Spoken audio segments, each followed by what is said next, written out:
We had the chance to sit down with a couple Green Berets in this episode. Nick the Machine Lavery lost his leg in combat, went through rehab, and returned to full duty. Active out there in the 5th group right now, and he's really doing great things. Listen to his story. Find out how many legs he takes with him on deployment.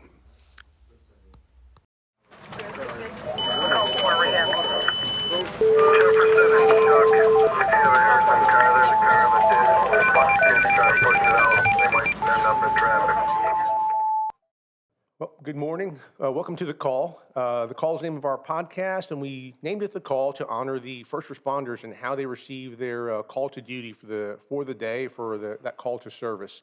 And the call to service is basically the background that ties us all together. First responders and military groups. It's a call to service and to serve others. So my name is Eddie Molina, and I am the Southeast Regional Manager for the ALERRT program. The ALERRT program is a grant-funded, data-driven training program to provide training to law enforcement and first responders across the country. Our program's housed out of Texas State University. This is my partner, Casey. Casey Williams, e-learning program manager here at ALERRT. And some quick intros from our guest today. Nick, I'll let you go first. Hey, what's going on, guys? Thanks for having me. Nick Lavery, active duty Chief Warrant Officer, 5th Special Forces Group out of Fort Campbell, right here in Kentucky. Let's say, quick intro. Originally from Boston, Mass.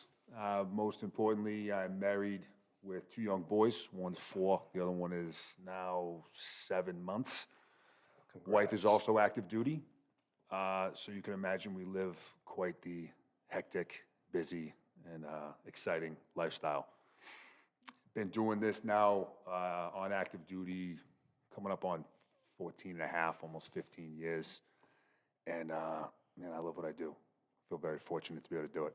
Awesome, man. Thanks for being here. Amen. How about you, Johnny? Yeah, Johnny Wilson. I've been an adjunct instructor with ALERRT for a few years now. Luckily, you guys have kept me around, so that's cool. I appreciate that. Former Green Beret myself. I haven't done that in a little bit, but I still get to work with Department of Defense and a couple other entities on the contract side. So I get to stay involved with the community that I love as far as the special operations background. Family. I got a daughter, 9. My pretty cool Elsa princess costume last night that I missed, unfortunately. My son, Jace, 5. He was Superman. I got some pretty good videos of that. So, yeah, just Nick and I have a couple commonalities, good friends, relationship for past years, and yeah, glad to be here. Appreciate it. Yeah, well, we can't thank you all enough for taking the time to be here. The commonalities like we talk about, it's all about sending the same message and providing the same thing for everybody. It's all about paying things forward. Everybody's job's a little bit different, but I think those are the things that cross over and that tie us all together. So a little background. You said you're born in Boston, Mass, right? Correct. So I'm not sure if that was obvious, sir. well, you know what? It was a little bit of something that stood out. Maybe it was a shirt, or maybe the volume. I don't know. But so, where'd you go to high school? I went to Boston College High School. Boston College High School. Private school in Dorchester. The history of it was a prep school for Boston College, the university. Yeah. And then eventually transitioned into a private school. Typically, that recruits or attracts really, really smart kids and athletes. And I was on the athlete side of that thing. All right. So I struggled through it because the curriculum was really hard, but the athletic program was phenomenal. What was your sport? I played most in high school. I excelled in football. Football was my primary. I eventually went on to play football in college. But in high school, I also played lacrosse. I wrestled, ran track, and played basketball. All right. What was your position in football? In high school, I was a strong safety. And then in college, I transitioned to outside linebacker. Okay. Yeah. Cool. What college? University of Massachusetts at Lowell. Wow. All right. That's fun. Those are great stories, I'm sure. Good times. Any coaches? I mean, a long history of team sports and training and all that stuff, and obviously great schooling. Who were the coaches or teachers that stood out that kind of drove you in the right direction or challenged you the right way? That's a great question. The first memory that comes to mind was actually our athletic director in high school, who was also the head football coach. Jim Carter was his name, who passed years ago. But I I was a rough around the edges student. You know, I struggled academically, and I struggled to stay on the right path socially, and made some mistakes. One being relatively severe that almost resulted in me being expelled from high school. And I had to go in front of an academic review board, and my football coach, who was also the athletic director, he spoke on my behalf during that. And really, that was the only thing that kept me in school. Who knows what direction, you know, my life would have taken if that hadn't happened.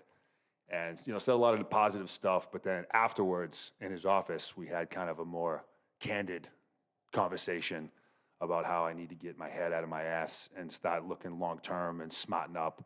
And I've got an opportunity in front of me that I'm not seeing, and I need to open up my eyes and open up my aperture and recognize where I'm at and what's at stake. And that conversation stuck with me then as it does today. And something I'm certainly, you know, grateful for, to have people like that, him in particular, as well as others in my life at a young age, to kind of keep me on track the best they could. Yeah. Yeah, those people stand out for us, and we don't pay attention to that while we're growing up. I mean, the lessons we get either from our parents or from teachers or coaches especially, we don't pay attention to those things enough because they start pushing us down a certain path. And I know that you guys will end up, when you all guys went to the military, you all ended up with different trainers out there, different sergeants, different leaders along the way that both had the good side or the bad side, and you could learn from that. What about you, Johnny? What was your background? High school, Yeah. Western North Carolina, about 6 hours from here. Watauga County, like right across the Tennessee line, up by Appalachian State University. I went to high school there. It was All good. right. Yeah, high school was pretty uneventful on the athletic side. I played basketball, I did a bunch of different things, but I was working, like just not making much money, so I was just working a lot. And Yeah. I used that that was my motivation to kind of join the military, because I wanted out of there, loved it while I lived there. My parents still live there, but yeah, Western North Carolina. Western North Carolina. Yeah. So you're working so much, making money. You love to work. I know you personally, so I know that you're always doing something.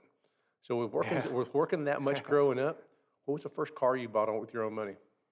1987 Buick LeSabre, What color? blue. Yeah. Funny story, blue eventually turned brown. One of the issues why I had to work so much is we had a house fire, and it burnt so hot that it melted the front end of the car, so it torched the house, the little secondary building we had. So the front end of the car was brown, but it still functioned. So guess what? It's paid for. Guess what you're driving? Yeah. So yeah, 1987 Buick LeSabre that for some reason I got for $300, and Nice. it worked for like 3 years. It's a machine. That's a good investment for Yeah, 3 years. it worked out. Wow. How fast did you get that thing? Airborne a couple times, Yeah. especially when you're not paying attention to some of the twists and turns through by the Blue Ridge Parkway. I couldn't tell you speed, man. I was not paying attention, but it was pretty white knuckle.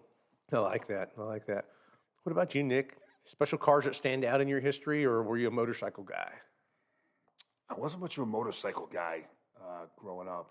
Cars that stand out, my first car, I think that's one that you don't really forget. I forget the year. It's a 1980 something, but it was a Chevy Nova, Oh, yeah. which, let's not confuse things. Like the Chevy Novas of the late Yeah. 60s and early 70s were badass automobiles. In the mid 80s, those things transitioned into these little rinky-dink, lame-ass type vehicles. That's what I ended up getting, was one of those guys. And it was my uncle's mother's something that had been sitting in a driveway for a year. I think I paid like $10 for it just to avoid some kind of gifting tax some month, whatever. Yeah, it wasn't white knuckling in that thing, because I think the top speed was like 42 miles an hour. Yeah. But it Mine got was me from A mostly to B. gravity related, man. It wasn't speed at all. Yeah. That's awesome. All right, so y'all had great high school, did college football, did all that stuff, and y'all went to the military. So what drove y'all in the direction of the military? Y'all chose the Army for a reason. What was it? Yeah, so I actually started looking at the military in high school.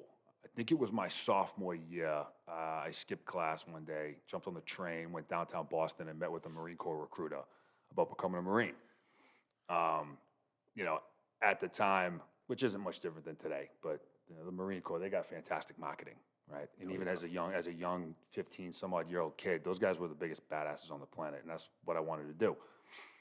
So I met with the Marine Corps recruiter. He said, yeah, man, graduate high school and come back and we'll get you in. I said, cool. So I had somewhat of a kind of a direction, not really a plan, but I had something. Only reason why I went to college was to play football. So I did that. And then sophomore year of college was 9/11, which anyone that was old enough to remember those days knows exactly where they were, exactly what was happening. I'm no different. And that was a impactful moment for me because I knew we were going to go to war and I wanted to be a part of that. So I really struggled to stay in school. I was ready to drop out right there and find the fastest way into the military.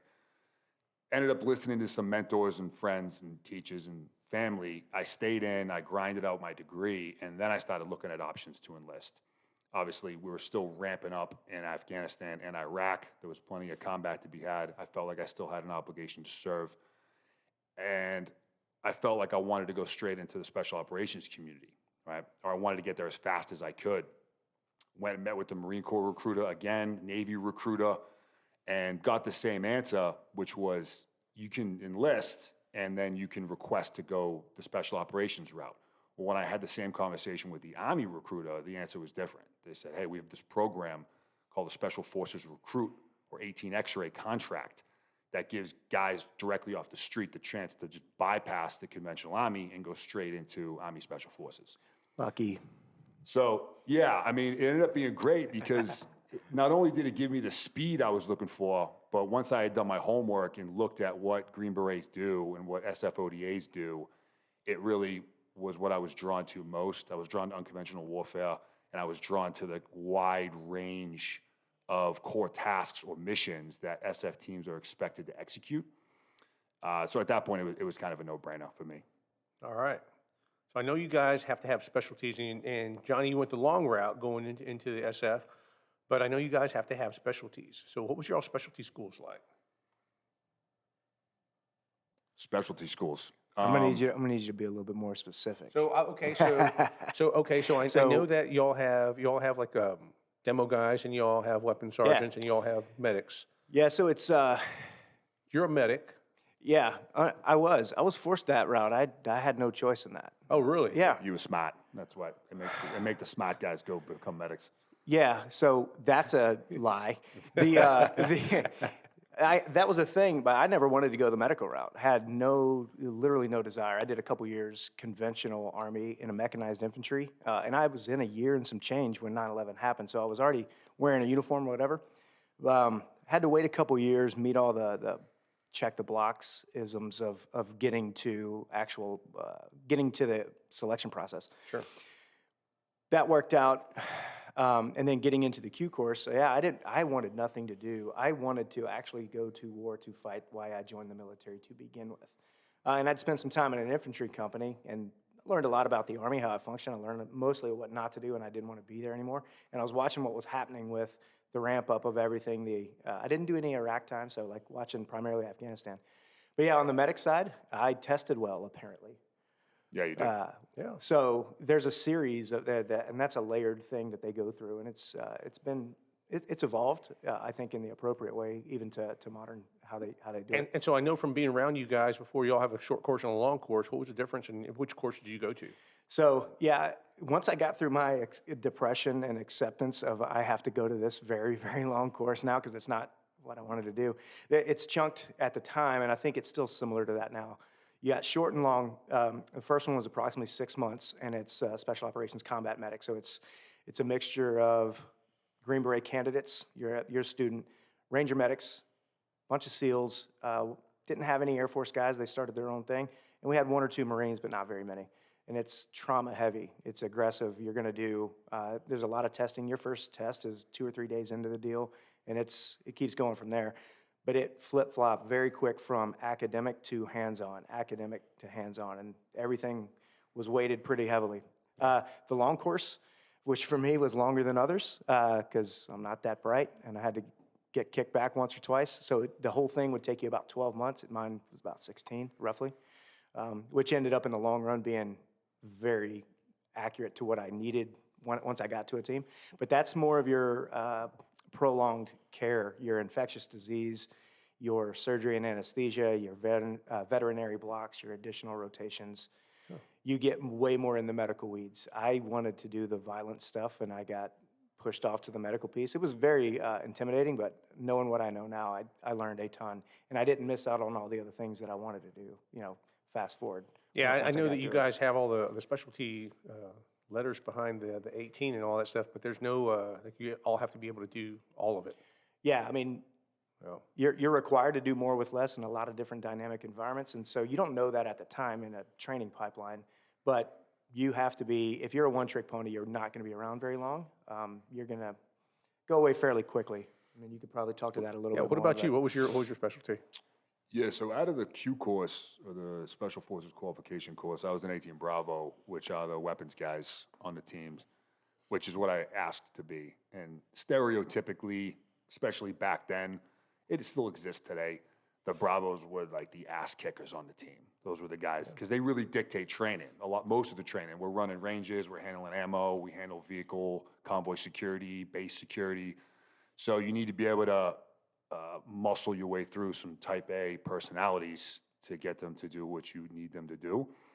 And the Bravo course back then was considered like the most physically challenging, and smoke sessions, and they kick your ass all day. So I was just drawn to that. Yeah. I didn't grow up a weapons guy. I didn't grow up hunting or with, shooting, nothing. I just wanted to be an ass kicker, much like Johnny. So I did that now for the first, decade or so I was in, and a little longer than that. And then just, 3 years ago, I transitioned to warrant officer, which is what I do now. So now I'm the assistant detachment commander on a team. And you mentioned needing to know the other positions on the team, which is absolutely accurate. And it's really built into our training plan as well, as we move between deployments, where we'll have a cross-training section where each MOS will train the other guys on what they do. But as a warrant officer, and I won't go too deep on what warrants do, but in general, they're considered experts in systems, right? That's what warrant officers in the Army do. And the system in which an SF warrant officer is an expert in is the detachment. Like, that is the system, right? The team is this organic organism that moves and shifts and has different requirements at different times and evolves as it needs to. So as a warrant, to really be a, quote, expert in that system, you do need to have a very firm grasp of all of the different components that make up that system, that being all the different specialties, the different advanced skills. So while I will never be an expert in any of them, I have to have a solid understanding of all of them in order to be able to manage the system appropriately. So what were the standouts in training? I know there's several different stages to the training, the Q course, and then specialty training and all that stuff. What are the standouts in some of y'all's military training along the way? The real butt-kicking stages, or the real butt-kicking trainers themselves? Who are the guys that stand out to y'all, or the stages that stand out to y'all?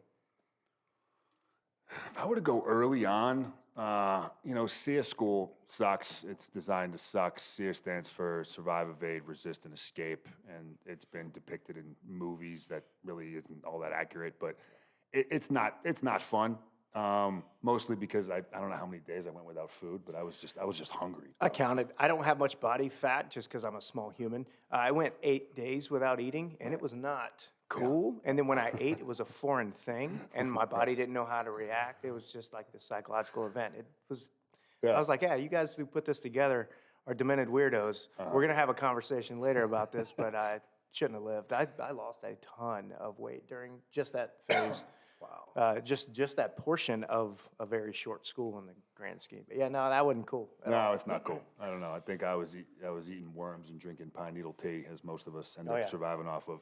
So I mean but it's short. It's short, and I was still relatively young and able-bodied. And I'll fast forward a little bit. I'm sure we'll come back to it, but. Just last year, I attended the Combat Diver Qualification course, most commonly referred to as dive school, or SF dive school, which is widely considered the most physically and mentally challenging school within the military's arsenal, even if you just look at it from a physiological survival instinct perspective, because during that training, you are forcing your body to be depleted of oxygen, which is the one thing the human body needs more than anything else. above food, water, shelter. You don't have oxygen, you're going to die. And you need to fight that urge to breathe, which just from a biological perspective makes that course really, really challenging. And it was, for me, it's 6 weeks and I was hanging on by a thread the entire time. And it's the kind of course that you really need to want it bad to be able to overcome those obstacles and those challenges. I was borderline obsessed with earning that dive bubble because I felt like I needed to be. It was the only way I really had a shot at doing it. And obviously I did that, on one leg, which was unprecedented before. So I would put dive school at the top of my most challenging training that I've experienced. Yeah. So, and what you touched on, I guess talking about SEER, you said SEER was short, and obviously a butt kicker, but those are all life lessons that we get at different stages. And I guess there's survivability lessons. It's like I can do this. Like I can survive this for a certain amount of time. I can survive that for a certain amount of time. Hell, if I survive that, I can survive a longer time. And I think that those are lessons that are ingrained in us. And for you guys, especially going through your training, just learning how much you can actually take and seeing that there's actually more room in there, I think that's a big deal for when you transition from something like SEER at a short pace going to a longer school like a dive school. Those are all that that brings the brain power into it, and that's one of the things that we've ignored. Is that part of what you guys do as SF? Is that part of the brain train? Yeah, and I want to jump on that a little bit here because you bring up a fantastic point. And when you're in those training environments and/or operational environments, because we've been in both, when you need to push beyond what's comfortable, right? Food, temperature, sleep, like all these needs that human beings have, you push the limits of what that is. And you do realize through training and ops that you actually can extend much farther beyond what you feel is a requirement for you for all these different survival needs in the human body.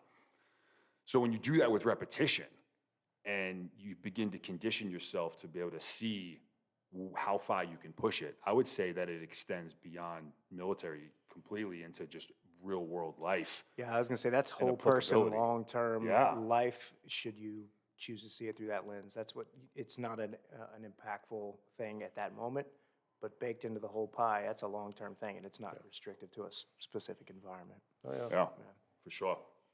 Yeah, I like the concept. I think we all use that. We kind of do that a little bit. We do short-term stuff in our classes by showing just the repetition will actually build your, I guess, what you're going to go to as far as your reaction to any process or any situation. And the more, like you said, the more repetitions, the better your reaction is going to be, whether it's tired or hungry or worn out or burned or whatever it is, or shot. So you brought up the topic about doing the dive school on one leg. And I'd like to touch on the dive school. I do want to talk about how we ended up with one leg and that situation as well. But I know that there's a story behind the dive school, and obviously doing something that's directionally based, because you're gonna create a lot of direction with the propulsion that you're creating out of your body in a dive school. And I know that that's going to be a challenge if you're doing that with one leg, because you're not going to get the same propulsion out of each leg. What were the challenges of dive school? Where did you start feeling the challenges? Whew. Yeah. Not a loaded question at all. There's just a lot there, man. Yeah, there's a lot there. I guess to move through kind of rapidly, man, and you can stop me at any point. The challenges began on day one, not in dive school, but in my preparatory phase. Like I graduated the warrant officer course as an amputee, and then I was assigned to a dive team. I didn't pick one. I didn't request one. They said, you're going to this dive team. And I said, okay. And I had the same reaction that every SF guy has when they're told they're going to a dive team, and that's, holy shit, that means I got to go to dive school. It's fear. It's scary. It is. And there's nothing wrong with that. It is. It is really hard, and it's scary. There's a lot of pressure. I had the same thing, and I was 37 years old, and I had been in SF for 13, 14 years. I met with my company command and then my battalion command of a new battalion that I was going to independently. And within the first 5 minutes of both of those conversations, it was told to me that I was not expected to go to dive school, which I thought was interesting. Like, clearly they had put some thought into that. And they made it clear that, hey, listen, the reason why we're putting you on this team is because it's a very senior ODA. There's a lot of really hard-charging, stubborn, aggressive dudes, which is pretty typical of SF dive teams. And we cannot put a warrant officer on that team that they're not going to respect. They need a strong leader, and you're who we've identified as being that guy. And I said, okay, cool, thanks, but I'm going to do everything I can to get to dive school. And they kind of looked at me like I was somewhat crazy. They kind of heard about this one-legged guy that was like running around the regiment, and now all of a sudden I'm in their office. And they weren't sure, nor was I, if it was either physically or administratively possible. Like if the Army was going to even allow me to go.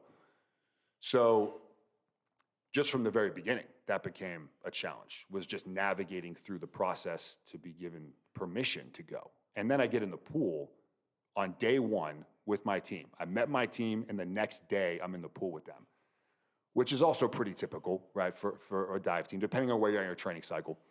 I'm in the water, which I'm comfortable in the water, but your ability to swim, like laps, has nothing to do with your ability to do good at these different tasks that you need to be able to do.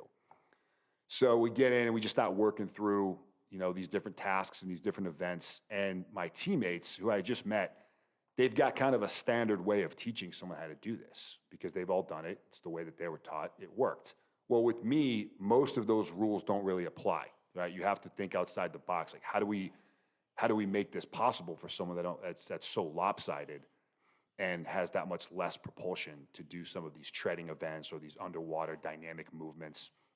So it just became this giant science experiment that we all kind of began piecing together one day at a time. This is through pain and misery and suffering, right? So the challenges began from the very beginning, right? To kind of fast forward a little bit, once I started making progress, I eventually did get a fin attachment for my prosthetic. Prior to that point, I was doing everything just with the one leg. I eventually got a fin that would attach onto my socket, which is what is holding the prosthetic to my body. And it was this really short little fin. I'm gonna say the pictures were awesome because you had this massive long leg and then a fin. Yeah. It was just not normal, and Right. I'm like, this is gonna get weird real quick. It did. Yeah. Wow. We called it the Finding Nemo fin because it was Makes just so sense. lopsided.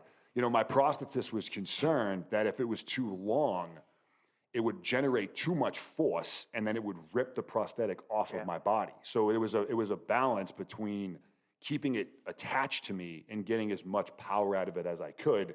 And after very minimal trial and error, we ended up with what I had. And as a typical SF guy, I said, this is my equipment, roger that, I'm gonna figure out how to make it work. Not knowing, which I eventually found out, how suboptimal my equipment really was. But that's what I used. I used it during my Couldn't train put like a pull start, like actually hook you up? Like, what the hell? Yeah, how many They times could have have I done heard some, that? like, come on, They man. couldn't give you a motor. Advances in technology, this could have worked out. We've reduced inflammation in the hips, Yeah. whatever. I know. I think just a you thought. need to patent that, and we'll just make a killing. We'll talk later. Anyway, to fast forward a little bit, man, that's what I used during the first stages of training and the first half of actual dive school down at Key West. And I got through kind of the precipice of when most guys get dropped from the course, right? That's called the one-man competency exam, which is brutal. Once you reach that crest, then you actually start to dive and do actual open water operations and training events. Well, once I passed that crest, the command down at Key West reached out to a nonprofit, and they're referred to as Combat Wounded Veterans Challenge. And they focus a lot on water activities for amputees and for combat wounded veterans.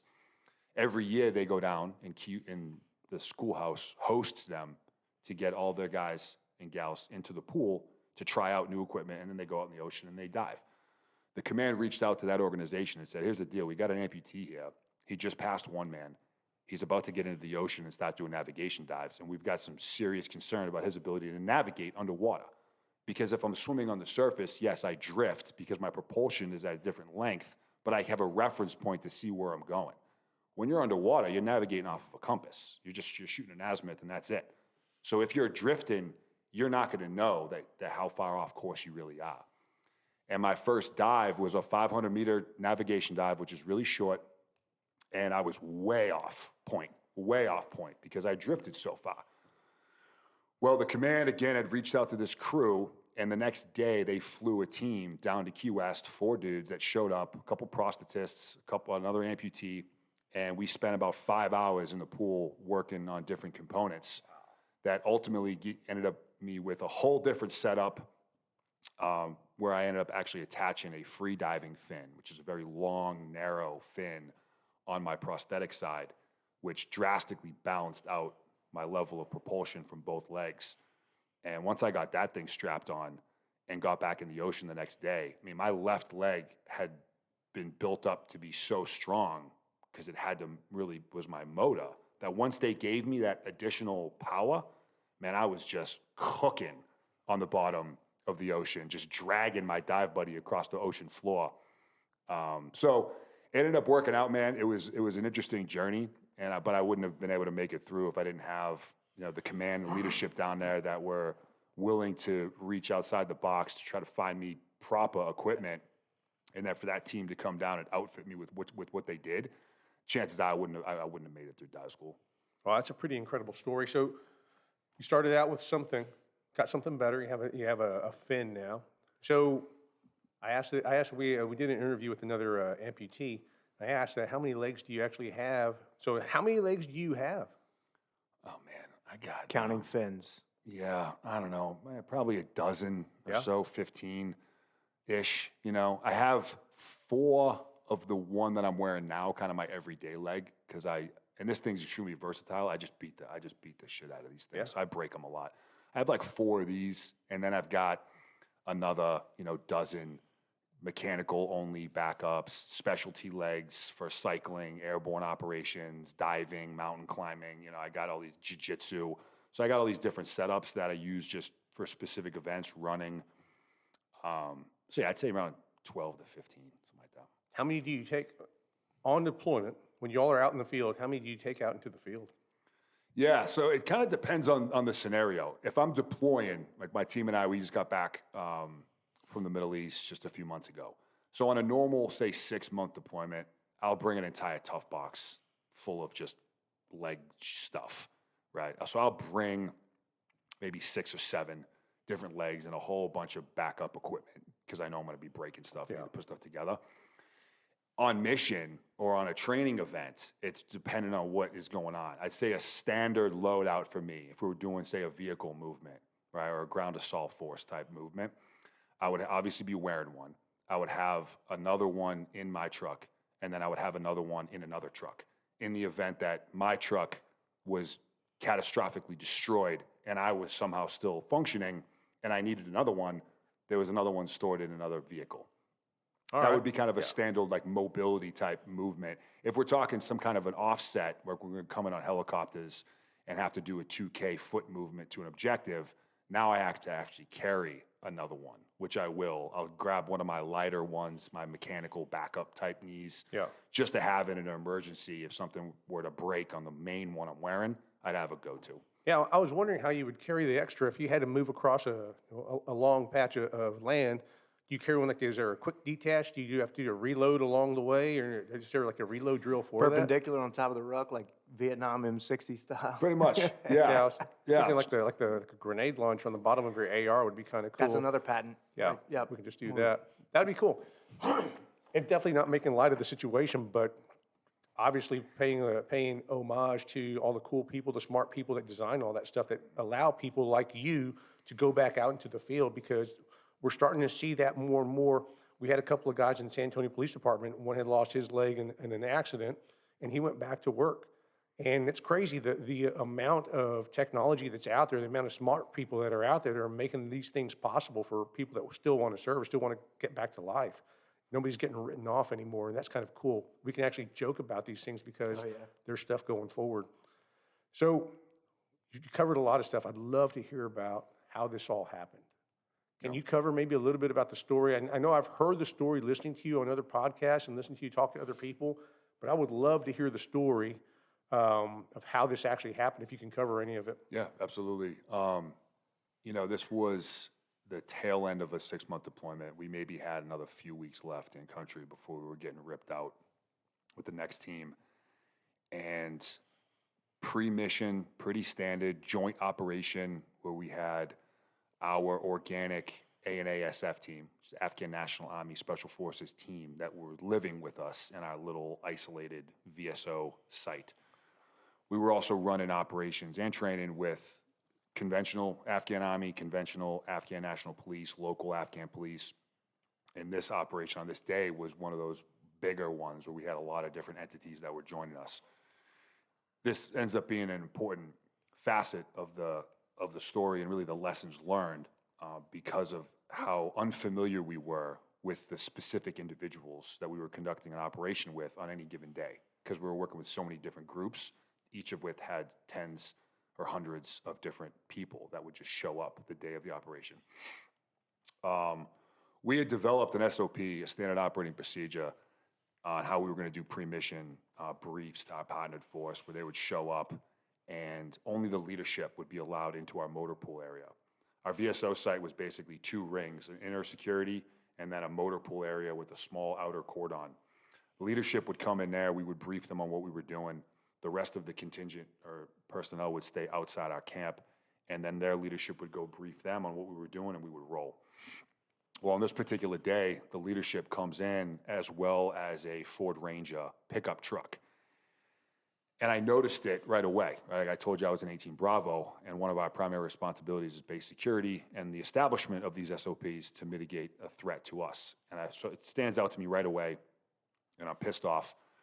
And I really got 2 options. One is I address it right here and then, or one is that I wait and we address it later. And I decide to wait. Okay, we'll get through this op. I'll talk to my team sergeant. He'll talk to the captain, or they'll talk to their leadership and say, hey, we told you, no vehicles, no extra people, like keep it outside the base like we're supposed to. I decide to wait. Finish up our pre-mission brief, our final comms checks, and me being somewhat of an insubordinate, undisciplined soldier in that moment, once my radio was good to go, I turned around and started walking towards my truck. You know, we're all in this massive circle going around, getting our comms up. Mine's good. I turn and start walking away. Was when I started hearing rounds firing off from behind me. And at first I thought that one of our Afghan partners had just accidentally clacked off a round, which wouldn't be all that uncommon if that were to happen. 3rd, 4th, 5th consecutive round, it's obviously a belt-fed machine gun. I know that someone's deliberately shooting. And I snapped my head around, and one of the Afghan police troopers had jumped up on the back of that pickup truck that had a truck-mounted PKM machine gun and just began opening up into the group from maybe 15, 20 feet away, right? So kind of a perfect storm, right? We're a very vulnerable position and extremely close proximity. So I recognized that, and you know, my training tells me to move to cover and eliminate the threat, like reaction to near ambush. Move to cover, eliminate the threat, which I had rehearsed I don't know how many times before, hundreds. But I don't do that. Instead, I know, because I noticed that there's an infantry soldier, one of our uplift guys who was going to be driving for us that day, was kind of just frozen, staring at this shooter. So I moved towards him, and he was maybe 6, 7 feet away from me, but I moved to him aggressively to try to move him behind some cover. And I end up in between him and the shooter, and that was when I was hit for the first time, right? Just below in like my upper thigh. And it knocks me down on top of this kid. So I know I'm hit. I had been wounded twice before on 2 separate occasions prior. So I was familiar with being shot. I was familiar with shrapnel. I was familiar with explosions. Like, I know for a fact that there is a bullet that has either gone through me or is in me right now. And I'm on top of this kid. I drag him and myself maybe 6, 7 feet behind one of our trucks. And when this gunman opened up, that was the initiation of a complex ambush. So we also started taking machine gun and mortar fire and RPG from outside our camp. The shooter inside the compound, one of my teammates eliminated that threat probably within 10, 12 seconds, right? Which isn't that much time, but you can cause a lot of damage with that kind of weapon in that amount of time. And myself, along with another, I believe it was 11 U.S. casualties, were now on the ground that day, including 2 that were eventually killed. 3, excuse me, that were eventually killed, when you include our military working dog. And then another dozen or so Afghans who were also wounded that are now laying on the ground. So it's a complete and total mass cal of epic proportions scenario. Our senior medic was hit. So shooter's gone. We're still getting some harassing fires, but my work in terms of dealing with the threat is pretty much done. I checked this infantry soldier. He's in shock, but there are no holes in him, okay? Now I go to my next course of action, which is to treat myself, see what I'm dealing with. So I expose the pant leg on my right leg, and my leg is just hammered meat at this point, just flesh and bone and tissue, because I ended up taking, they estimated about 4 rounds through that right leg. And I noticed the river of blood flowing from where I was to where I was initially hit. And maybe, again, 6, 7 feet. And it's just literally flowing from me. So I know my femoral artery has been cut. And my trainer tells me, because I've got great medics, that I've got maybe 8 or so minutes left before I am completely drained of blood. So I need to start working really fast. So I slap on a tourniquet, wrench that down. Bleeding doesn't stop. I put a second tourniquet on, wrench that down. Bleeding doesn't stop. Eventually, one of my teammates gets over to me, and the look on his face pretty much said it all. And I was convinced that my days were done. Like, that was where I was dying. I knew it. Like, I was completely certain that that was the end of the road for me. And I was actually trying to push my teammate away from me. I'm like, dude, don't waste your time. Like, I don't know how many people are hurt right now, but I know there's a lot, and you can save. Go work on someone you can save. Like triage, right? I am in the expectant category. Move on to someone you can help. And he, of course, ignored me. He put on another tourniquet, so now I got 3 on my leg. And he gets IV access to me. And then at that point, his work really there was done. So we kind of said a quick goodbye. He took off because he had a lot of stuff to deal with. So I'm laying there, right? And I'm like, I still feel like I'm bleeding. I'm trying to look. I'm trying to see. I can't really tell, but I feel like I'm still bleeding. So I loosen up one of the tourniquets, and I grab some gauze out of my IFAC, my personal first aid kit, and I basically just create this little ball, and I ram it up into my thigh. And this was the first time really the pain actually kind of kicked in, because I'm rubbing past like broken bone. My femur was shattered. So I'm rubbing past bone, kind of up towards my groin, trying to feel for the pulse of the femoral artery so I can get direct pressure on it. Well, my hands were pretty much numb, right? All the blood in my extremities were shunting inward to protect my organs. So I have no dexterity at all. I think I feel something, and I kind of just go with it, and I ram down this gauze on top of it. I feed the rest of it in, and then I reapply that tourniquet and lock that down. And then I felt like my work was actually done. So I dragged myself over to one of my teammates, actually our senior medic, who was laying on the ground. He had taken a round through the calf, had a tourniquet on. He was going to be fine.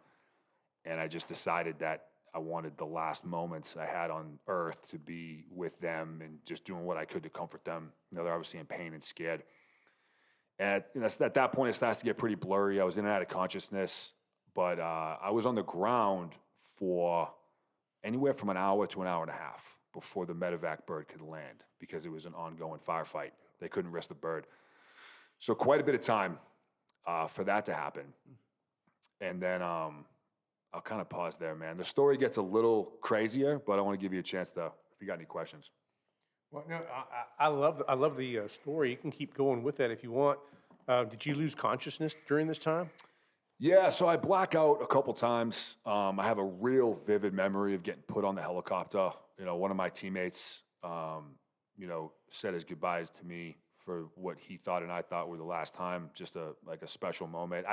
In that moment, I was filled with so much pride and happiness, which may sound crazy, for the privilege to work alongside these warriors. Like, we had been through 5.5 months of knockdown, drag out fighting just about every single day, right? They dropped us off into a hornet's nest, which we knew and which we wanted. We got exactly what we wanted, right? There's a cost that comes with that, right? Type of deployment. And just in that moment, getting loaded on the bird and just seeing the emotion in my teammates' eyes, I was just filled with so much pride and respect and gratitude for having the opportunity to live amongst such giants. That feeling will never leave me. I get medevaced out. I'm on the first bird available, myself and my team sergeant, who was also wounded.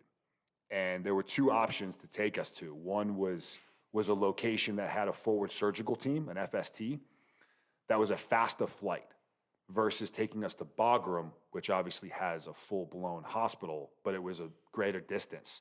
So they went with speed versus level of care, which makes a lot of sense. Sure. So they send me to this location, pull me off the bird, throw me into surgery or in the operating room, and they start me on a blood transfusion. I needed blood really bad. Well, unfortunately, what they did was they started pumping me full of an incompatible blood type. They mixed up my blood type with my team sergeant's blood type. We have very similar last names. They gave me his blood, which is not compatible with me, and it basically killed me, right? So everything inside starts shutting down, liver, kidneys, everything's failing, and they just assume that it's because of the trauma to my leg and my central nervous system and having been on the ground for an hour and a half with this type of injury and this lack of blood that they don't recognize what happened with the transfusion. But they know I need to get to Bagram if I have any shot of living. So they put me back in a helicopter and send me to Bagram. And it's while I'm on the flight to Bagram that the medical staff realized what had happened with the blood. So they call Bagram and they say, hey, Nick's on the way, but we just pumped him full of like 7 units of an incompatible blood type. There is no way he survives this flight, which was maybe 10 minutes. So just be prepared to receive his body because he's not making it. And in a lot of ways, they were right. So I coded on that flight, and I was pretty much done. Panels, like the whole thing. And I get to Bagram. They still pull me off. They rush me to the emergency room. They hack off my leg below the knee just to try to minimize how much damage my body was trying to recover from. Put me on dialysis, a new transfusion. I'm intubated. So I'm in like the most critical condition you could really imagine. And, you know, I obviously managed to survive. Damn, what a story.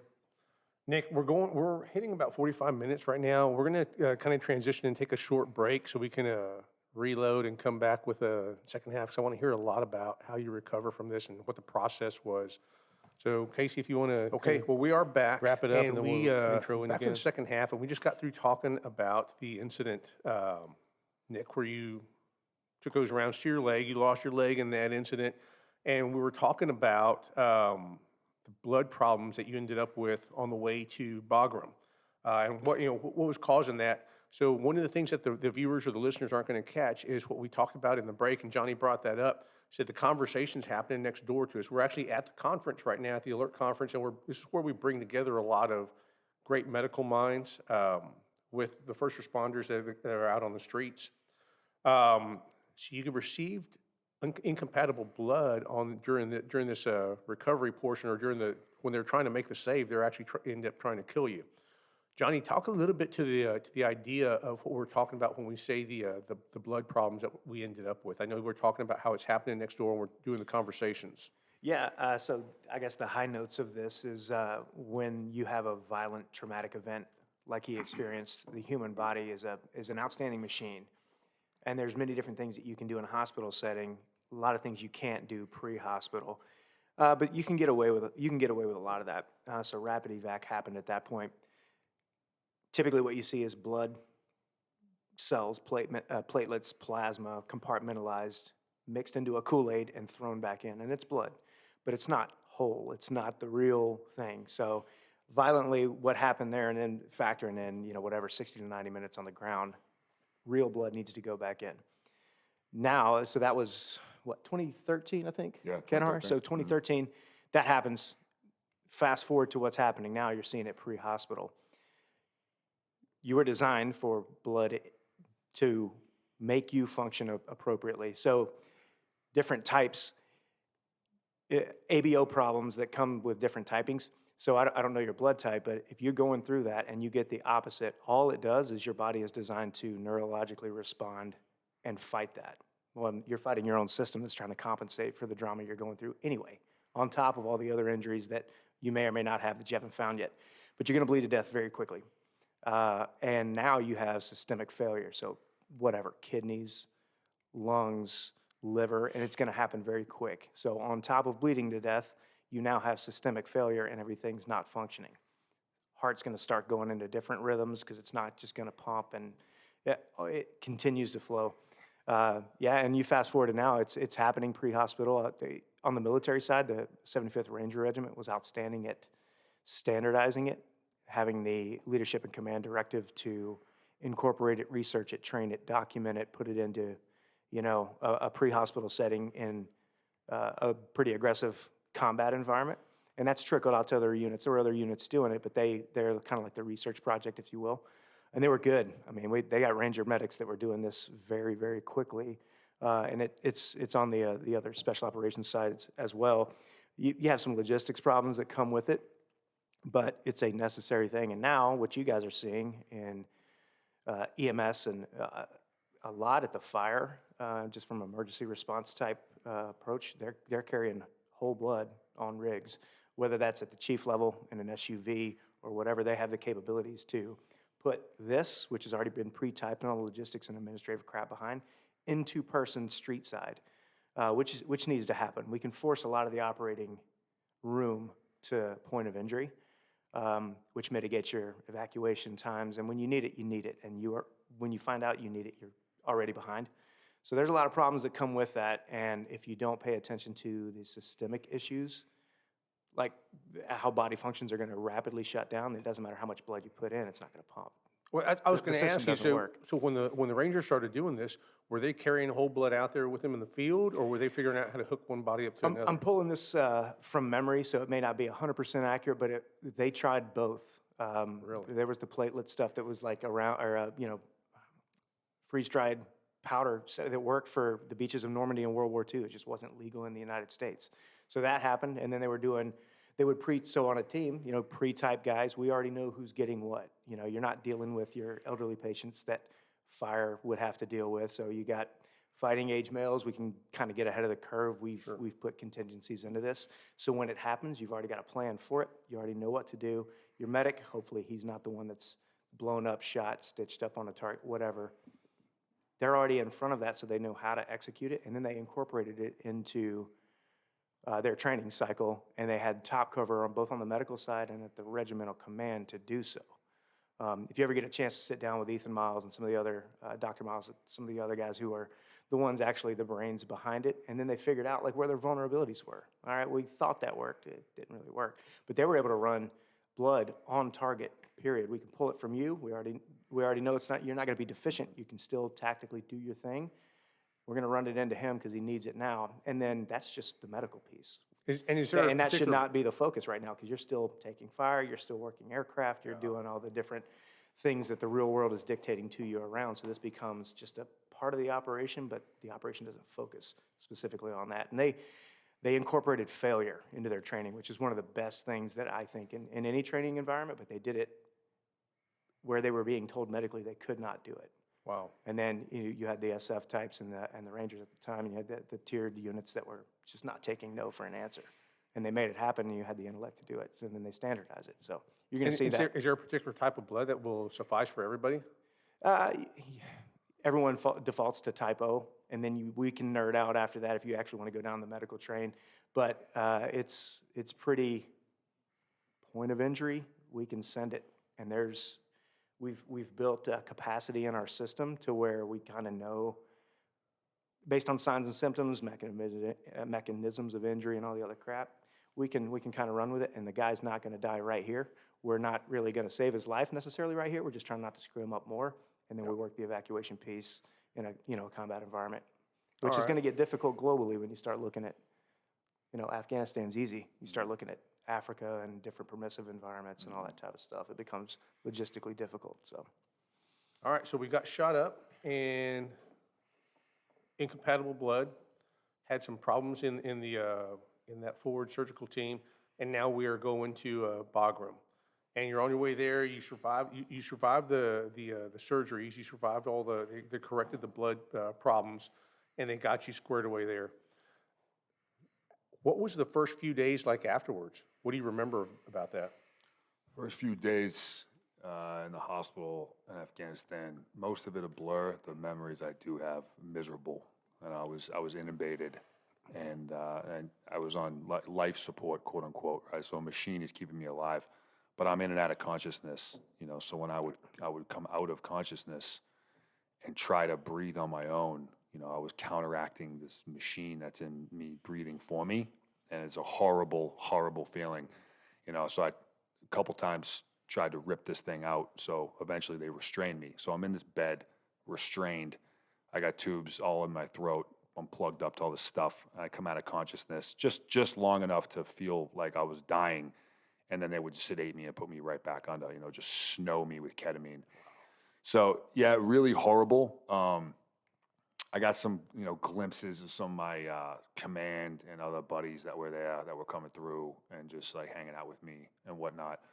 My now wife was there. She was deployed at the same time. She was working on Bagram the entire time. So she had a front row seat to this whole escapade. So I have memories of her being bedside with me. But it's pretty foggy, man. Those early days are pretty foggy. I was in Afghanistan for 5 days in the hospital before I was stable enough to fly to Germany on a fixed wing bird. So I wasn't there long, but my memories of it is still pretty, shaky. Well, I was going to ask you, how did your significant others or your family find out about it? And I guess if she was there, it's pretty firsthand. Yeah, she was there.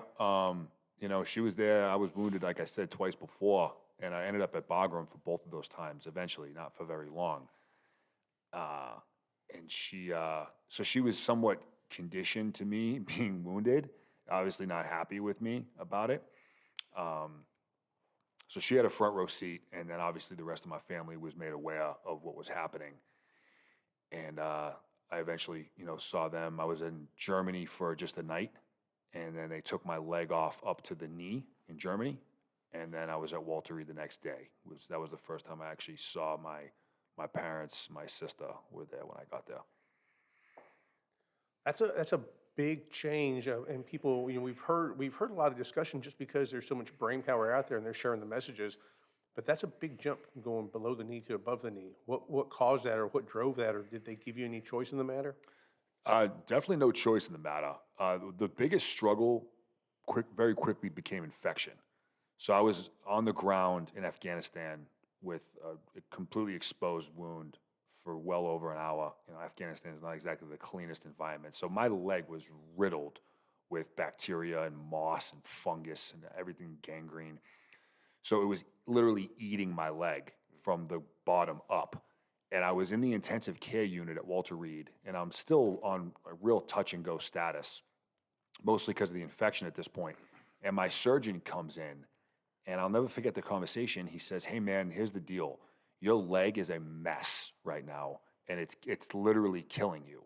My staff wants to remove your leg at the hip right now and just get rid of this entire problem and get you moving in life. But I think I can save more of your leg. It's just going to be a street fight, right? I'm going to have to go millimeter by millimeter, inch by inch, and be pumping you full of antibiotics to hope that we can get control of the infection. And I need you in this fight with me." And I said, "Yeah, doc, cool. Like, let's do it." So I knew my leg was gone to a degree at that point, pretty early on. And then it just became, Monday, Wednesday, Friday was kind of my typical regiment, where I'd be in the operating room and they would amputate a little higher, rinse and repeat, boom, boom, boom, boom. Did that maybe 6-7 weeks, upwards of 30, 35, some type like that surgeries, until they eventually got the infection under control and left me with what I have now. And to your point, the difference between a below the knee and above the knee and a hip dysartic are completely and totally different, man. And it's really not about the loss of the limb so much as it is about the loss of the joint. Because nowadays we can replicate a tibia and a femur pretty easily, right? It's the joint that we haven't quite figured out how to get as great as it is when you're born, right?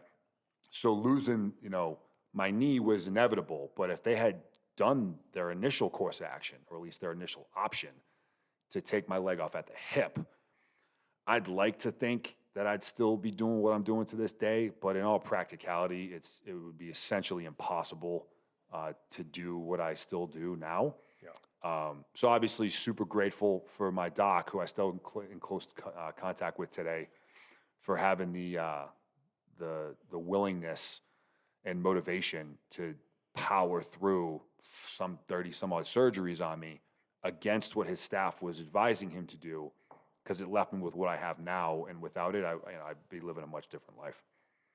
Yeah, so I guess I go back to when we started the conversation. We started talking about your training. We started talking about your football days and all.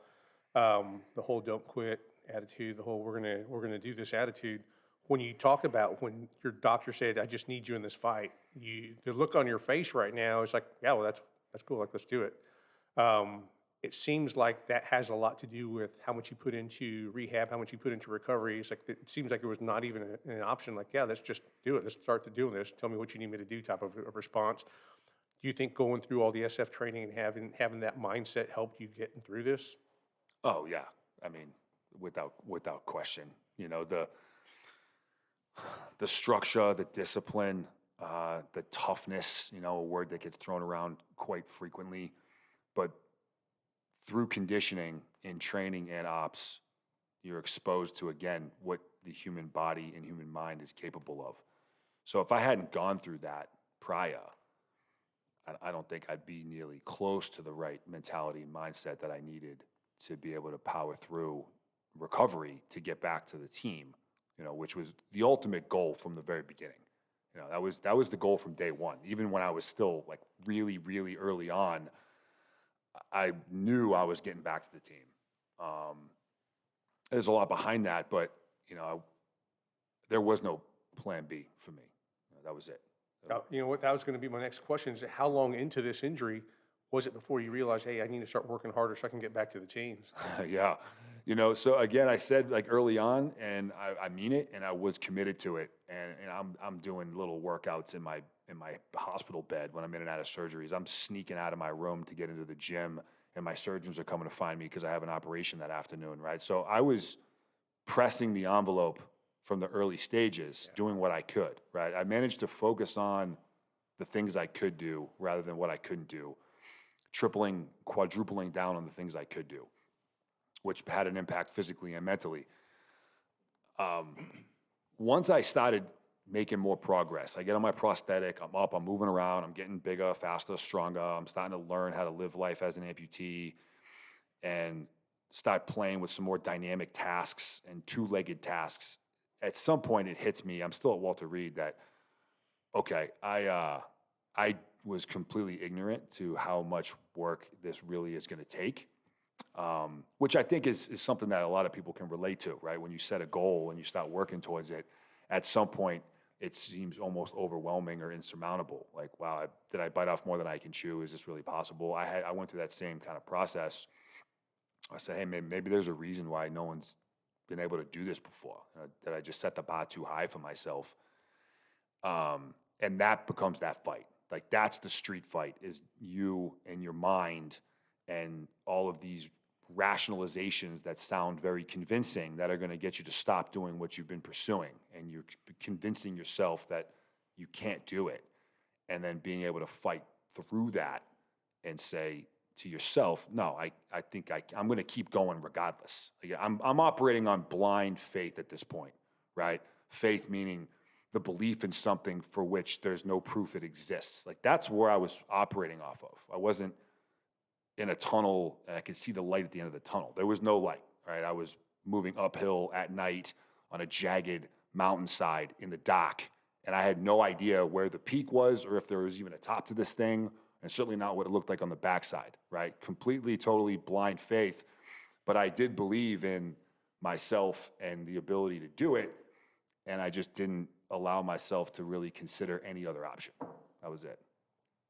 That's great. You know, it's a great mindset, great into it. So then you start into recovery, you start into the rehab.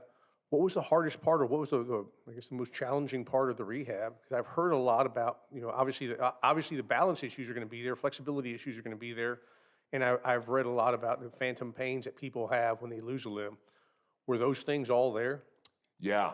Phantom limb pain is a wild phenomenon. Johnny may know a little bit about it. It's neurological, right? It's your brain is trying to communicate with the limb, and it's not getting a response back because it doesn't exist anymore. And the response to that is pain. I dealt with it then. I deal with it now. I'm really used to it now, so it's really not much of a big deal. But that was a huge variable for me to be dealing with early on. The greatest challenges, like the physical stuff, all of it was hard. But once you get into a rhythm of accepting that you're learning on a blank canvas, you've got really smart, motivated people around you that care about what you're doing, that are there to help you, and you just go through a trial and error process and become very, very comfortable with failure. That for me was really difficult, right? As an athlete growing up, distinguished honor graduate, Q course, ass kicker, two-legged Green Beret, like I didn't know failure. Like that didn't exist to me. Like I will win always, right? So this like warped perception of what failure really is, and then the growth that led to my appreciation of what failure is, and the recognition that that's where all the wisdom is located.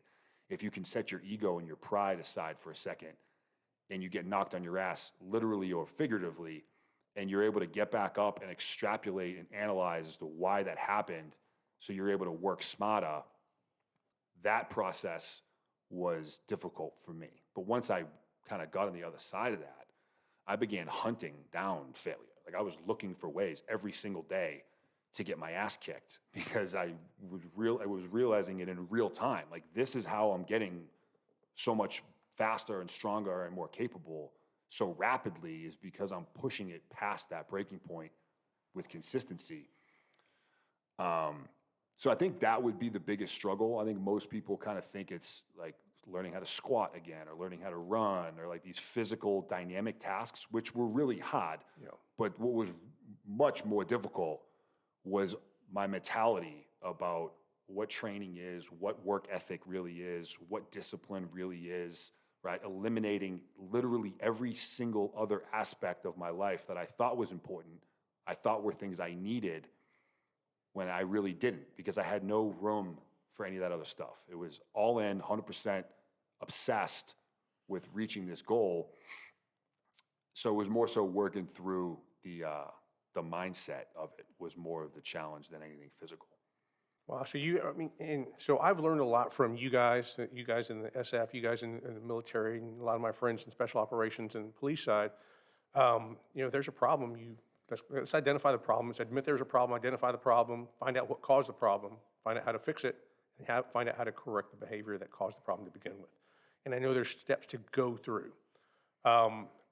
But in this, you didn't cause the problem. I know that you went in depth into talking, or not in depth, but you actually talked about, I didn't do what my training told me to do. I stalled and I did something else. Was that part of the problem solving for you afterwards? Just identifying the fact that you didn't go to cover and stop the problem? Because you say having the right mental attitude in this, and one of the things that we talk about more these days is the mental health recovery. And that's a hard thing for anybody that goes through a big injury or a big loss when we lose people out in the field. Did that cause you any trouble? It's something that from the early days on, once I was able to grasp where I was and what happened, through today, is a struggle. And I only enjoy telling the story of what happened when I lost my leg, because I'm able to extrapolate the lessons learned through my mistakes that I made, right? Both pre-incident, right? Choosing to wait and not address that problem in real time. As my job it is to address that problem right there and then. It's easy to look back and say, well, why in the world would you not have done that? Well, as a Green Beret on an ODA, when you live in the world of rapport and relationship development, that can be very fragile at times. So you are sacrificing security and stability at times in order to maintain a relationship. As Green Berets, if we don't have a successful relationship with our partners or our allies, we don't have a mission. So, but still, it sits with me, right? What if? You play the what if game, and then post-injury or post-incident, I don't move to cover and eliminate the threat. I had the opportunity to. That's what I was supposed to do. It's not what I did. So I like to hone in on that, because it really just drives the importance of training and what training does and what conditioning and repetition does. And we develop training responses, we develop SOPs, in low stress environments, very analytical, and we look at data and we look at the results and we play around in a controlled environment to find how we can shave off a second or two, right? How we can do this, how we can do that. And we create these processes that are as fine-tuned as we can make them at that current moment in time. And then we drill it in repetition, repetition, repetition. So you have something to go to. Those SOPs don't just come up out of nowhere, right? I didn't follow through on that as supposed to. You know, my protective instinct and love for a teammate superseded what I was supposed to do. And that helps me sleep at night a little bit, but it does linger because, you know, if I had done what I was supposed to do, would more lives have been saved? Would less people have been wounded? You know, and this is a vicious cyclical cycle that doesn't really end. Yeah. You know what I'm saying? But through awareness and taking advantage of these mistakes, you know, you hope, and I've seen training programs, schools incorporate lessons learned from this exact event to modify SOPs to prevent or mitigate it from happening again. Yeah, and this is, you know, it's an unfortunate event, but the good fortune of it is that we actually have you around to be able to give us a good after action, because there's no better after action than the what comes from a good, honest after action from the person that actually screwed things up along the way. And that's what we have to do. We learn when we're moving around in hard teams. The after actions are the hardest part of it, because you have to admit to your mistakes. And I think that's one of the things as a protective instinct we shy away from. I know on the first responder side, on the operator side, and I know you guys on the operator side do the same thing. But one of the things that you guys ingrain in people is that you have to admit to your mistakes, because otherwise you won't fix it. And there's a lot to that. And this is an ongoing thing. It's a never-ending thing in life. So we definitely appreciate seeing how you do that. One of the conversations we had here earlier was about mental health and recovery and dealing with trauma. If that hadn't happened, if you hadn't made it through this, nobody would have known that, hey, Nick saw that guy coming in the truck and we didn't take care of it. And Nick didn't move to cover and the problem. But you can put that out there. And like you said, you can be the vehicle for change in SOPs and for training stuff. So what have you done to push the message out to other people that have gone through the traumas of whether like getting shot, like losing a limb, or losing somebody in one of these actions? Are there any mental health recovery systems out there afforded to the SF that's helping you guys out, or the Army that's helping you out, or stuff that you've seen along the way where you might have had problems that you're pushing out to your brothers? I could tell you, in terms of SF, the regiment, it's still ongoing, but it's relatively established, is the establishment of the human performance and wellness system, if you will, where they have taken all of these resources that prior would be spread out all through, say, Fort Campbell, for example, and you'd go through the process of making an appointment, and they've taken all of these resources and moved them onto the 5th Group footprint. So they're right there on our compound, and they're all in one building. And you've got doctors, physical therapists, occupational therapists, dietitians, sports psychs, behavioral psychs, our chaplains, financial services, right? They've taken all of these elements that will cause stress if not handled and made them as user-friendly as possible, where you don't have to venture outside your home to go find this. Because the greatest challenge for us in this community is someone to recognize there's a problem, which happens, but to actually step out and say, like, I need assistance. Trying to get an SF guy or any type A to say, I need help, that's a milestone in itself, right? Because we're conditioned to just keep going. It's a double-edged sword. It's part of what makes us really great, and it's also part of what is killing us at the same time, is those character traits. So you really have to make it as low threat and user-friendly as possible to even have a shot at getting one of these guys to walk in and say, hey, doc, I'm dealing with some stuff and I need some help.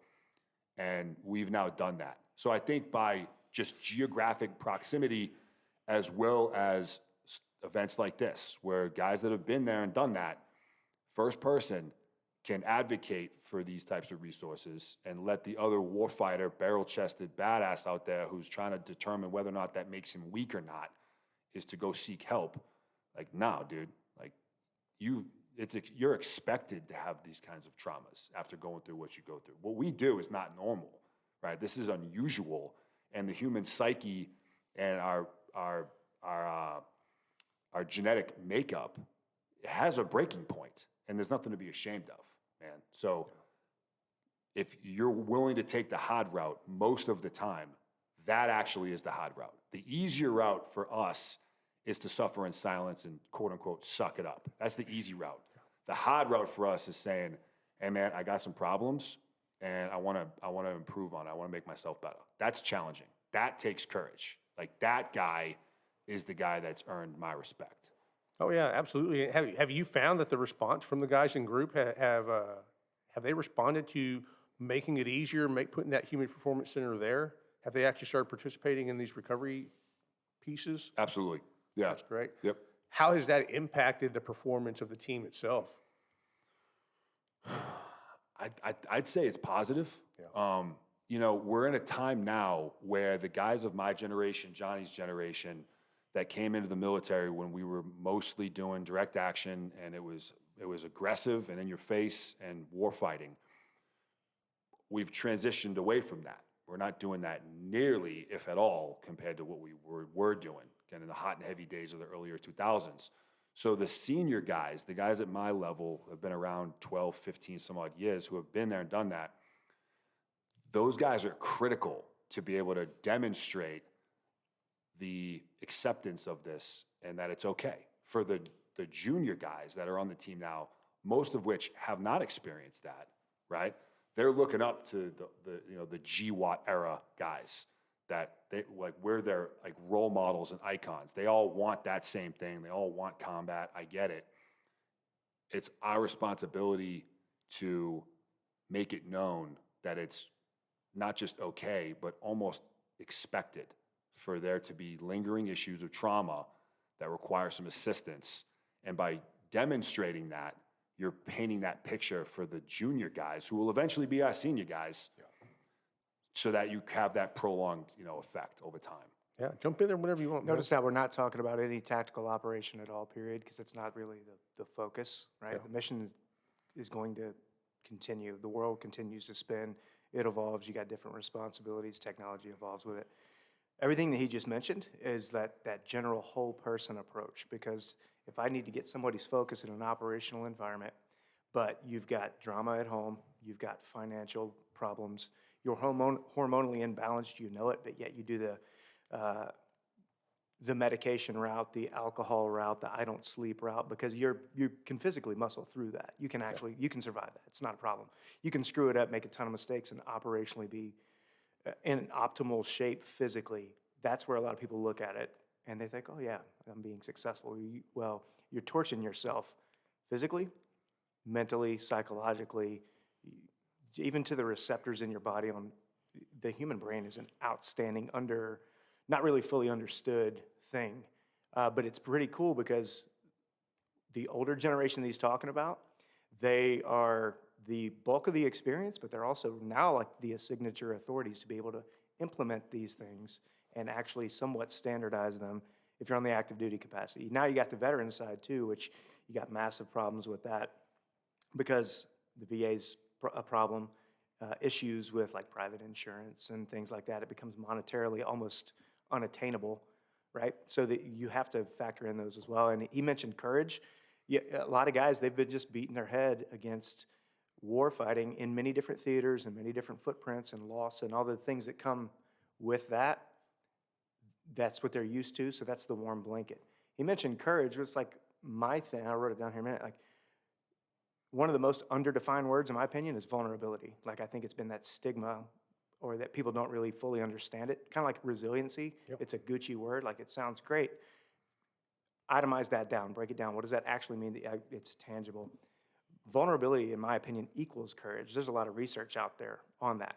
So to get a guy to break that trust barrier that he's mentioning, if they don't trust the process, they're not even going to engage. What I'm doing now is at least showing me short-term results, so I'll stay doing this. So I think it's been vulnerability to be able to open up about it, talk about it, literally ask for help at whatever layer that may look like, has not been that encouraged in our community. I mean, it is now. There's been that turn. Yeah. But if you look operationally, what's happening globally with what special operations forces are having, it's slowed down. The mission is changing. The dust is settling from 2 decades of doing things that they never planned on doing for 2 decades. So they're looking at their contingency plans. Where are our biggest vulnerabilities? Have we invested in our people? The answer at large is a lot no, because we haven't touched the actual whole person individually. You know what I mean? And a whole person approach, like what you're hitting on, is I think that's the thing that we've talked about. You and me have had this conversation before. It's not necessarily what we teach out there. It's like the whole person approach. Everybody talks about human performance. And I know the SEALs were real big on, hey, we're going to have this human performance center. And everybody throws out that word. And when you hear about human performance, it's all about like, we're going to make you stronger, faster. We're going to build your muscles and make you speedy and all that. But the whole person approach overall is not just about building you up, but teaching you how to recover, teaching you how to recover on your own.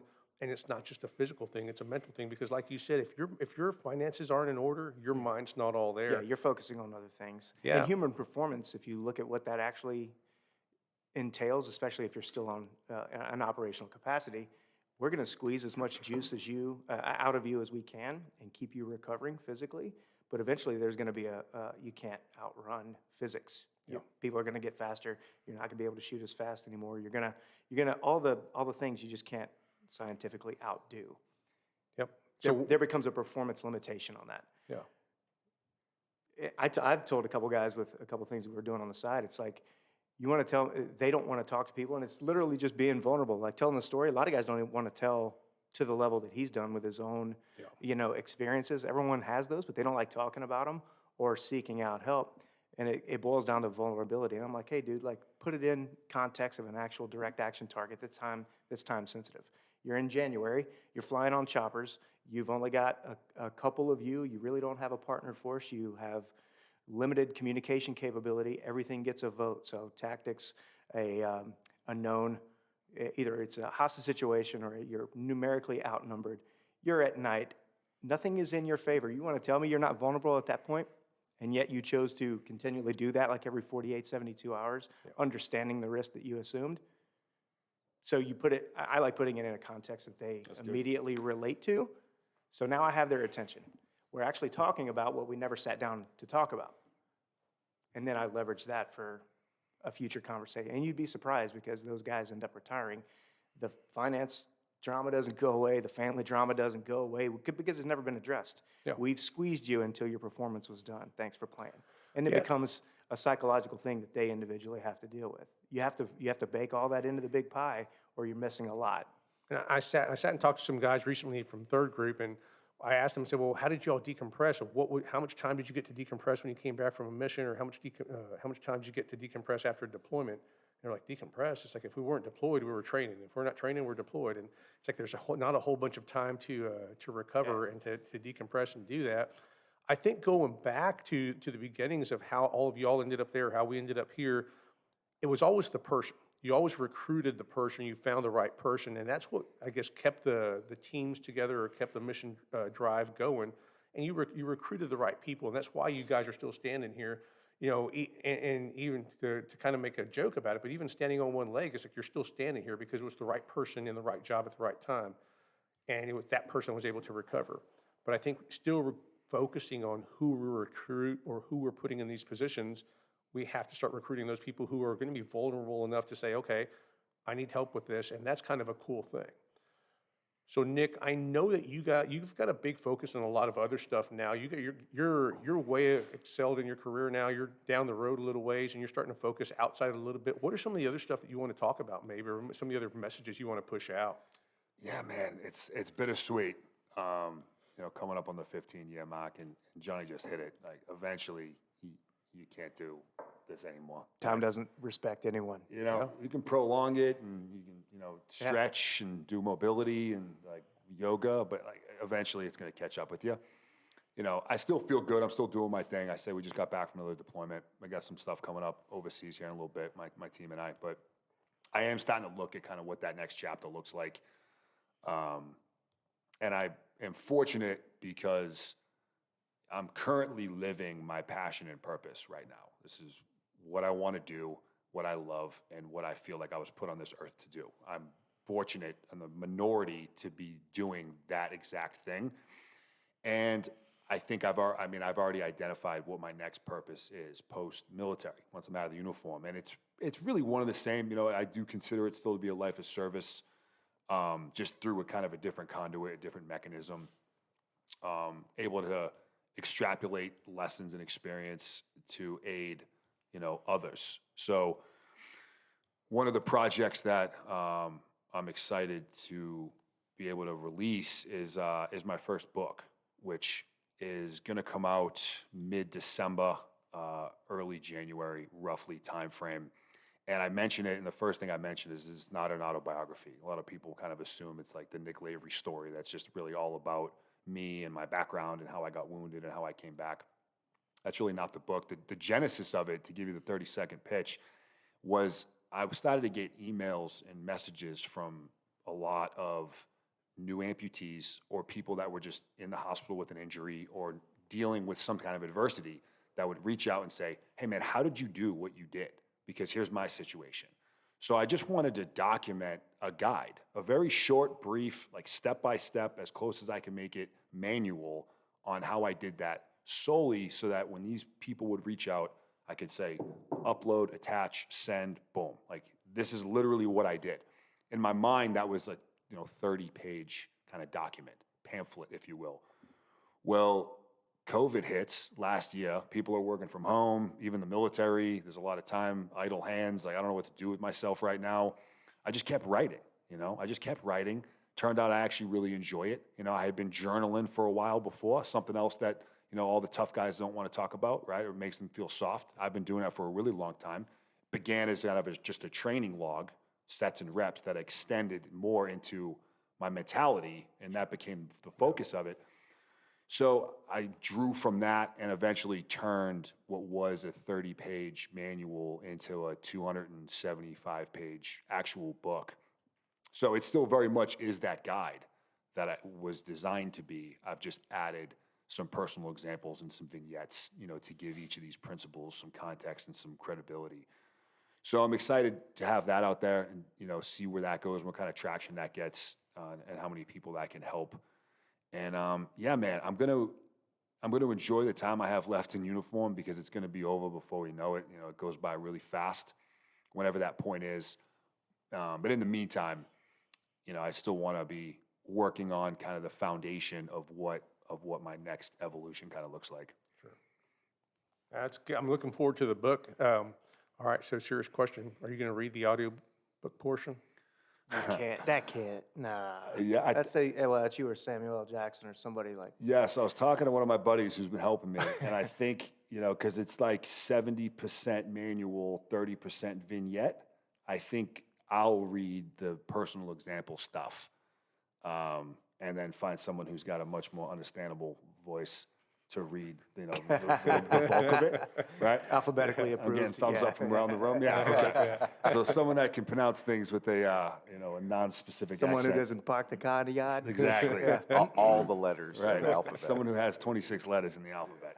I like that. Yeah, I'm looking forward to the book. I really am. Hopefully you'll get me a signed copy of that one. Done. That'd be great. Yeah. So, Johnny, any closing thoughts you want to put out there before we get out of here? Oh, I got tons of opinions, man. How much Send time it, you man. got? Send it. Yeah, I don't know. I'm big on the whole person thing. Time doesn't stop, and we're seeing. I can speak for my community. I get the blessing of working with a lot of different areas in the corporate private sector, to include different LE agencies, fire and EMS. I'm one of the happiest guys around because I kind of get to dabble into all of it, right?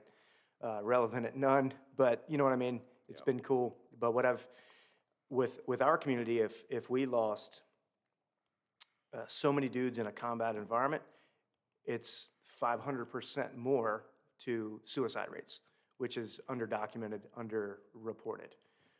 So that's happening in law enforcement communities as well. The trend line is continuing to gradually and aggressively increase. Well, you can do things about that. There's mitigation efforts. There's different medical treatments that didn't exist before. Some of it's cool and whiz-bang, and then it's not really approved, but there's research projects that actually kind of help the whole person at large over time, if you're investing in people, I think you maintain capacity, you maintain capability over time. You actually get to reinvest into the younger crowd coming in on the special operations side. You get to reduce suicide rates that you're seeing from law enforcement and fire to that retirement to 5-year window if we're looking at numbers, you know how that goes. So, I mean, you can do a lot of things about that. It takes an unconventional approach. It takes a lot of not really accepting no for an answer. There's many different ways that you can co-opt people to do that because everyone cares. They're just the elephant in the room of not bringing up some of these topics. Cool. I'll throw the grenade out and start the conversation. And what we've seen, what we've failed at, what we know we've failed at, what we can build better capacity in. And then I think you invest in that whole person approach because at the end of the day, I'm kind of sick of losing friends to what they could control. You know what I mean? Which is, a problem. Okay, cool. Well, we got time, we got energy, we can do something about it. So I think it just needs to be looked at a little bit different, my soapbox for vulnerability. Stress will kill you over time if you look at it like that. Or your body's actually designed for stress. You're designed to be somewhat comfortable in uncomfortable areas. You oxygenate the brain. You think clearer. I mean, cavemen were killing tigers. I mean, it's not the word itself. It's how you look at it at certain times. I think there's a stigma, especially on the law enforcement side, that I think needs to change almost immediately. If I could get on panels with chiefs and just call it out for what it exactly is, I think we just look at it a little bit different. Same thing with our community. We call them to task. Like you mentioned AARs earlier, they have to be without emotion and they're fact and data-based. Yeah. And they have to end with results, not opinions. So I think if you're looking at it the right way, you're building longevity at the individual, which is the foundation of whatever organization you're working with. So long tirade, long soapbox, but I got opinions, bro. We can do that for a while. Stuff. I like it. Mm-hmm. So, Nick, I'll give you the floor, man. How do you want to close it out? Anything you want to share? Anything you want to talk about before we get out of here? Hey, man, I just want to really extend my appreciation to you guys, not just for having me on here today, but for what you guys are doing here with this alert. I think it's a phenomenal sector and one that's got massive potential, and I'm seeing a lot of other ones smaller, that grassroots type campaigns, give back programs, nonprofit benevolent styles that are focused on this exact thing. And in a world where, and I'm going to kind of skirt this, but in a world where it's real quick and easy to look at what needs to be eliminated to make something better, oftentimes, if not all times, in my experience, it's about what you actually add to it. And you guys are doing that. You guys are recognizing a problem, and you got some really impressive people that have put this together to aid the greater community, which I just think is fantastic. The nonprofits, I brought it up, that I'm associated with, there are several that I'm extremely proud of that I work with in different capacities. You can find all of them on my website, which is machinenick.com, in the community section. So I asked that you check that out and see some of these organizations and some of the work that they're doing. Aside from that, man, it's just been cool to get on here and rap with you guys. John, Yeah, man, it's it's been been a good. blast. Eddie, Yeah. I appreciate it, man. Yeah, Definitely good appreciate you stuff. being here. So machinenick.com. Yes, sir. What about socials? Do you have any socials? Yep. Instagram is machine.nc. That's probably the biggest one. And all my socials are attached to the website. Website's kind of your one-stop shop for merchandise and for nonprofits and socials and whatever you need. Excellent. And by all means, also to be able to reach out to me directly, which I welcome with open arms. There's a personal correspondence link on there that just comes straight to me. There is no strange question. There is no inappropriate topic or inappropriate time. challenge accepted. Yeah, man. By all means, send it. Like I said, I know what my next purpose is. I'm working on it now, so I welcome all comments and questions. Yeah, appreciate you spending some time with us, both of you guys. Thanks for all the things y'all are doing out there. A lot of, all the stuff that we can't talk about. We really appreciate y'all doing that. Guys, thanks a lot. Casey, you want to close it out? Yeah, so I normally just have a standard ending to all of these, but give me some liberty here.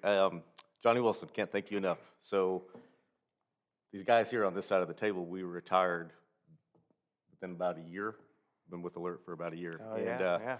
We always talk about vulnerability, resiliency, big, huge words that came up, and I just wanted to let y'all know that I think we all know when we're done with our previous career over 20 years, and I had a really good trip with Johnny Wilson early in 2000, and I left that trip. I got home. I drove into the PD parking lot to park my truck, pick up my car, and go home, and I realized that I was done. And the first person that I called is that guy right there. Was that Washington Yep, after the DC trip? after the DC I remember trip. the phone call because we started, we started rapping about, beware of X, Y, and Z. Is this an emotional decision? Whatever. I had windshield time, right? So turn off whatever heavy metal I was listening to. Yeah, I remember that. It was a good trip though, to DC anyway. Yeah, man, great trip. That's a great story. That's not for the podcast, but hit us up sometime. But when we say, especially at this table, with everything that we do, when we want people to reach out, we really mean it. And if we can pay it forward, let us do that and give us the opportunity. With that, visit us at alert.org. That's ALERRT.org. For questions, comments, or concerns, or get a hold of me or Eddie, and we can link you to anybody else. You can email us at thecall@alert.org. And with that, thanks very much. We're out. Fade to black. Nice. Cannot thank you guys Appreciate it, man. enough, man. Thank you. Solid. Hey, so since we're not recording.